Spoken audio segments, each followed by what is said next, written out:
Well, now the former governor of Kaduna State, Nasir Rufai, has also been in the news lately. He has embarked on some sort of visits that has raised eyebrows and suggests a political undertone. Between December last year and now, Malam Nasir Rufai has visited the former head of state, Ibrahim Badamasi Babangida, in his Amina home. He has also visited former President Olusegun Obasanjo at his Ota farm. He also visited former President Muhammadu Buhari in Daura, and he visited former head of state Yakubu Gowon.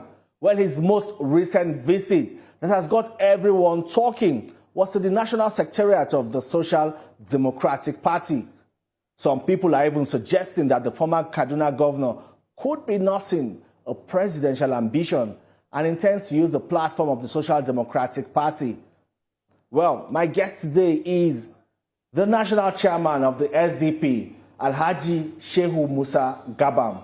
Welcome to the program, sir. Great pleasure, thank you. Well, you were also, you are the one that received the former Kaduna State Governor, Nasir Rufai. A lot of people have been talking about that visit and the intention behind that visit. Why did he visit? I know your party has said that, oh, there is no political undertone and no strings attached, but it's hard for people to believe. Well, let me start by wishing my brothers Easter break and, of course, Iftar Mubarak for some of us that are doing Ramadan.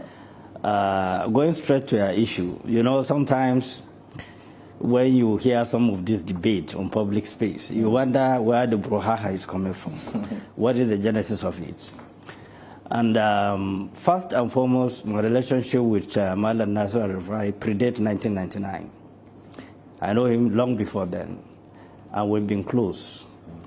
And coming to SDP Secretariat, I don't know why it is so special that people seek to misinterpret or interpret the way it suits them. No, he's a politician, and some people feel he has something up his There are a lot of politicians of APC that have visited me, of other parties have visited me. If you have forgotten, not too long ago, even Al-Mustafa came to my office. People were speculating with the campaign to SDP.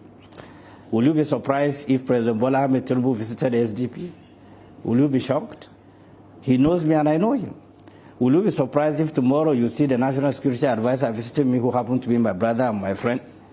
What is new about it? But you know, there's this one prominent lawyer and public affairs analyst, Daniel Bwala, put out a tweet alleging that there's going to be, let me say, a political marriage between Nasir Rufai and Peter Obi. There's going to be that Nasir Rufai and Peter Obi presidential ticket, and the SDP will be used as that vehicle to achieve that aim. Well, I'm not surprised if people are talking about it. Did you see that tweet? Well, I'm coming. I'm not worried about it because, you know, Daniel Bwala is very, very close to me. At the point he ran the seat of House of Reps under SDP. And when he was a spokesman of Atiku, we always communicate. We always share some ideas. But in this case, he have not called me to find out the veracity of what he's trying to put out or otherwise. So therefore, I don't want to comment on it. Number two, you know, a lot of people need to understand that the dynamics are shifting. A lot of interests are keying in. And of course, that will not stop people from discussing. Some of us that are career politicians, we did not jump from whatever it is into politics. We understand the difference between relationship and political interest. We value relationship more than political interest. Political interest can shift, but relationship remain. So what we are trying to do is not to be like an ordinary greedy politician who believe that if you have issue with you and I visited you and then I become his enemy.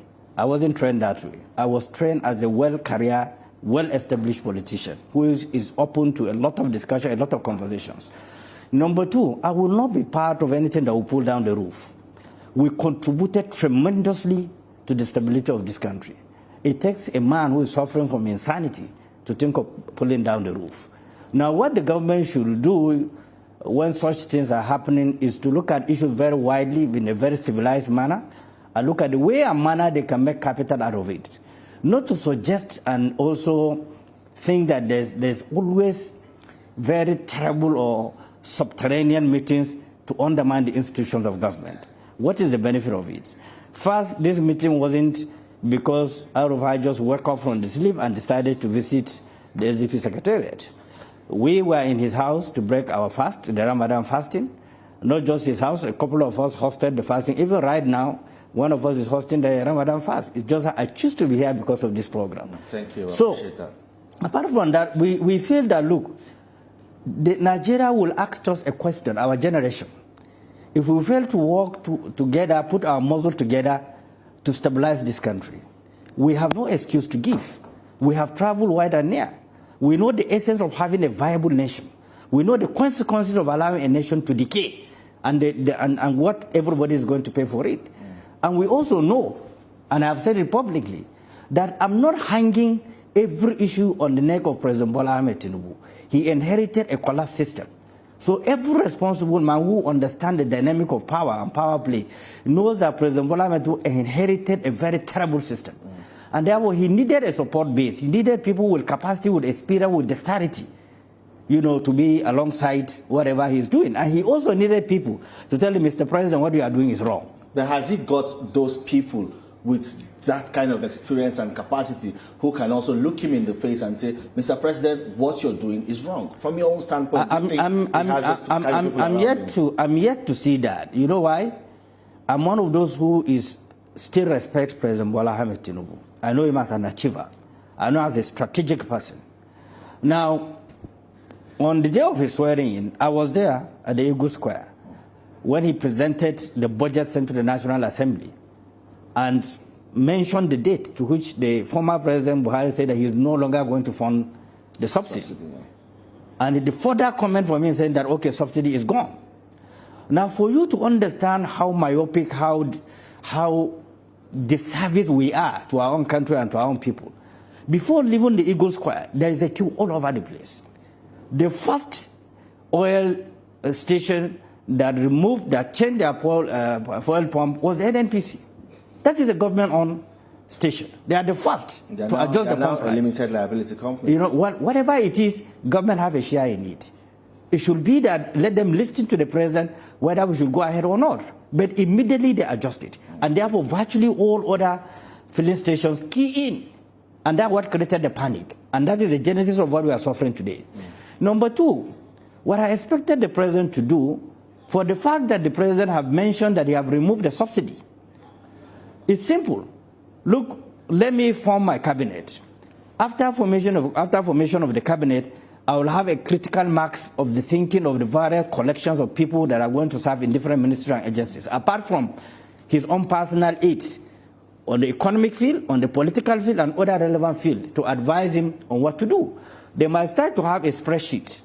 Okay, look, given the percentages of the subsidy that they are talking about, let us remove like 5%. And look at the consequences or otherwise of what we have removed. What will be the impact of that decision that we are going to take? And then they should have a timetable of adjusting, the subsidy, because the system was on its knees. The country is suffering from food supply, insecurity, banditry, killing, maiming, barbarism, and then you remove 400% subsidy. There's no way he wouldn't have gone through what he have gone through. So that was too sudden. That was too sudden. Any administrator, any student of power can tell you it was too sudden. But probably he did it with good intention, thinking that the situation will remain the same. But Nigerians' mindset have shifted.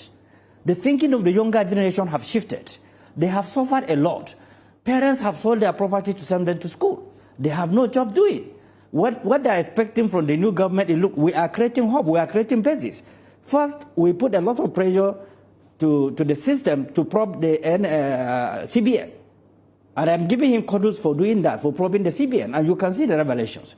We also advise that probe the NNPC, because these are the biggest cartel Nigeria have ever established. The CBN and the NNPC. The CBN and the NNPC. And the president can step on toes by ensuring that the right thing is being done. But even the presidency now is beginning to say that there is a deliberate sabotage against the administration. Could it also be that this venture of probing these institutions that you have described now as cabals could also be why there's this sabotage, subtle sabotage we're seeing? Well, there is no nation that I know that is well organized, well-established fundamental structures that will allow individuals to be wealthier than the institution themselves, than the nation itself. If you allow individuals to acquire too much wealth through illegal processes, and you have not checkmate those processes, they will use that resources against you, they will destabilize you. That is what the country is facing today. Too many people have taken away public funds. They have hid it in different locations, and they can use it to fund instability in the country. And that is why stepping on toes means investigating thoroughly and creating deterrence. In the absence of thorough investigation and the absence of creating deterrence, there's no way he can get away from this. And then, of course, the psychopaths will take advantage of the situation and say, no, these people are sabotaging you. These people don't want you to succeed. Just the way they did to former President Jonathan when Boko Haram was, and they told him, no, it was a religious thing trying to Islamitize Nigeria.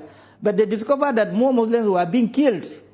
And that was when they discovered that it wasn't so. So government must be very, very mindful of psychopaths. Psychopaths are the great threat any country can face. Worse than corruption, because corruption breeds from psychopathy. And once you have somebody, you don't have someone around the government that can tell you, Mr. President or Mr. Governor, this decision have massive implication in the country, then the country will suffer for it tremendously. Just the way speculations are going on. People are undermining this government. People are doing this.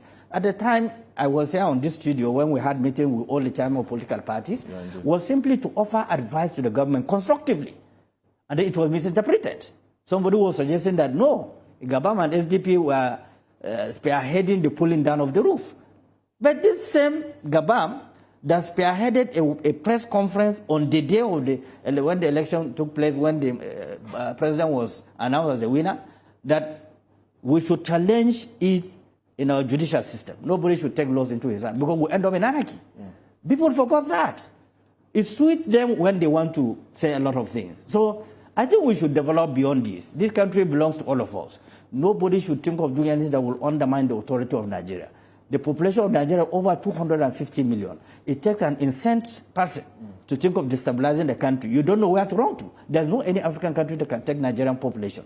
So whatever position we have taken is a very patriotic position. We have our relationship with the president.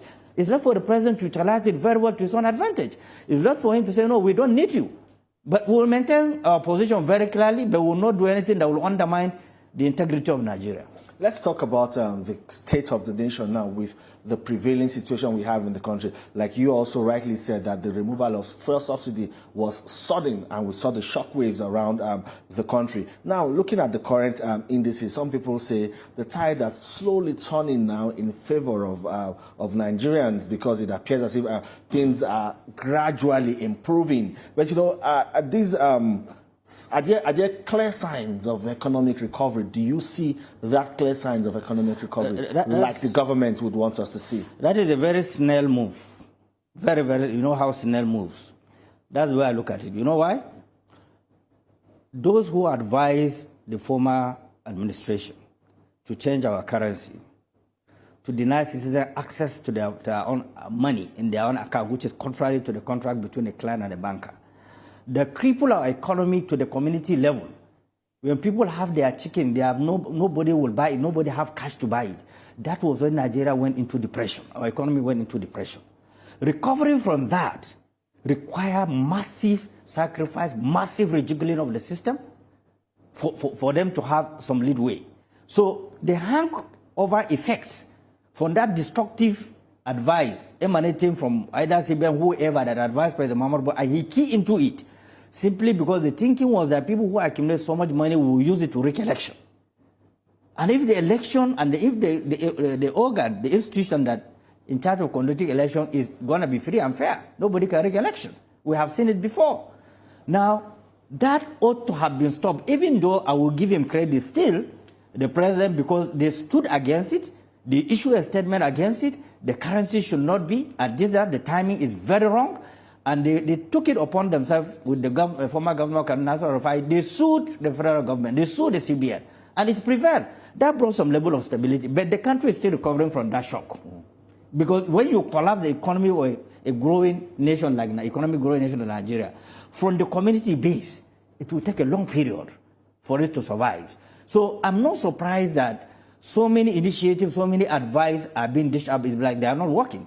But what I saw in the last 1 week was a very deliberate attempt to see how they can revive the economy. But it has to go beyond that because it's also going to create inflation.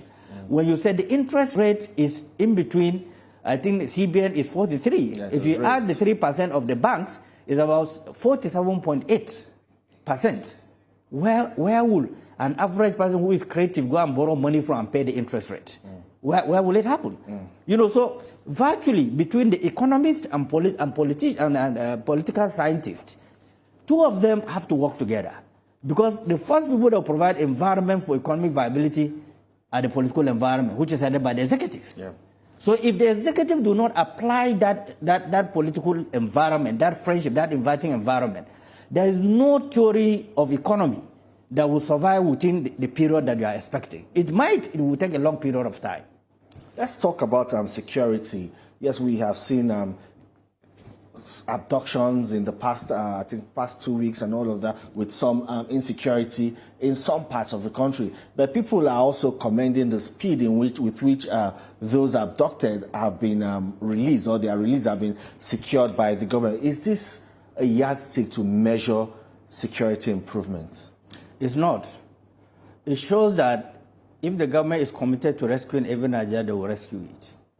I will give you this example. I was privileged to be a chief of staff. Every governor can play a very critical role, 70%, in securing his own states. Because every information, as a governor, you have access to it from the community-based. If you do not restrict yourself, you know, and cut off yourself from communication, if people have access to your telephone or your aides, they can give you information. And if you are a proactive governor, you are working with your security agencies in the state, Commissioner of Police, Director, SSS, this level of crime and criminality are preventable. There's no way you cannot prevent it. The law says that the Commissioner of Police shall be answerable to the governor, not may. And then the state assemblies, the governors have state assemblies that have the latitude to create laws that is convenient for the state, even if not conventional one, like our federal forces. But they can have some that can supplement what the security agencies are doing. But the fact of the matter is that most of what they have as a security vote ends up in their pocket instead of investing it in securing their state. So it is wrong for every shift of every blame to go to the federal, that because the commander-in-chief is the president, and therefore they cannot talk to anybody. There is no state where a governor is going for a tour or something without the area of security in the entire state accompanying him. We have seen efforts by some state governors, let's say Zamfara, for instance, and I think Sokoto, coming up with some kind of local security network to reduce the security, so can tackle the security situation in their state. But they are still challenged because they don't have access to the kind of weapons or arms that these bandits, these criminals use. So it's also a challenge for them to carry out the task they have been assigned. I think it's a way forward than waiting for otherwise. Whatever security apparatus the state can do to help the situation through the state assembly, they can buy pump actions. Pump action killed. It's an operational weapon too.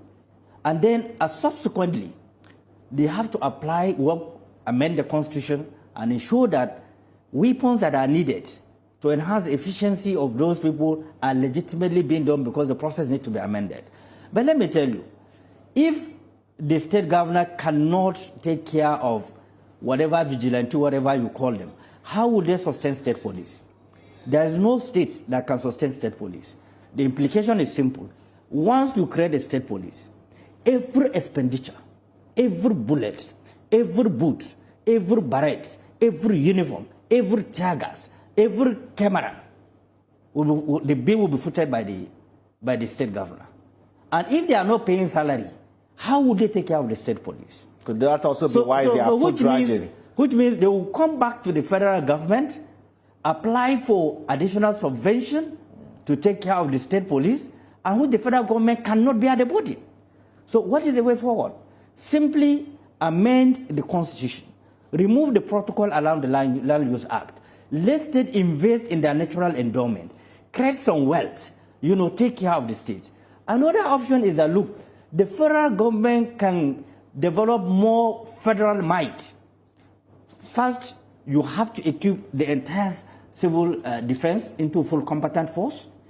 the road safety themselves, all over the world, road safety are combatant forces. So they have every we should give the road safety arms? If you have to train them and give them, because they're on the highway. So they can stop crime from the highway before coming to the city. Once the structure is properly managed and they have command centers that have beat to cover, and there's a communication system in between, you can prevent crime from happening. Because what is happening is that on the federal highway, road safety officers are being killed because they don't have any deterrence. But the moment you arm them, you train them how to operate, how to use gun, that will substantially reduce the level of crime that we are seeing. And it will go down throughout the Federation of Nigeria. So the same thing with immigration. They have border issues. Custom, they have border issues. If you don't arm them fully, will you deploy soldiers everywhere? Our army are overstretched. We have total of less than 1 million, the entire military security in Nigeria. A nation that have 250 million people. We have less than 400,000 policemen. Policing over 250. Are we serious? Do we mean business? Do we mean to protect life and property of Nigerians? We are not serious about it. So the president must be proactive in this field, and he must review the allowances of the security personnel. You can't be paying somebody 50,000 to go and die for you, and you are motivating him. I want to commend him for going to the burial of those army officers that were killed. A lot of them were killed in Borno in most of these trouble spots. They need to be encouraged. They need to know that they are sacrificing their life for the nation, and the nation will be there for them. So I think the president did well by attending, honoring the soldiers that were killed. That was a very right thing to do. Unlike before, where people feel that life doesn't matter, and then people will die and leave their children and their family, nobody to take care of them. All these dynamics, this negativity, have to change to a very prosperous nation. Yeah, we are at that stage of a constitution amendment now. You said that the constitution will need to change for certain things to fall in place. We are at that stage now. How should the governors and other stakeholders leverage on these opportunities to ensure that the kind of things we need to see, like the state police ensuring that it is adapted in a way that will suit our environment and our peculiarity? How should the governors step in? I'm sorry, it's only very few of them that are very smart and intelligent and understand the advantages of this. If you amend the constitution and you allow the autonomy of the local government system, which is source of their concern, taking away the local government funds will no longer be viable. But then you will make the local government effective. You will make the local government to check crime and criminality, and so on and so forth. And then the amendment of the constitution that will liberate the states from being subject of protocol of our laws, that is the Land Use Act, will give them that latitude of looking for investors to bring wealth into their states.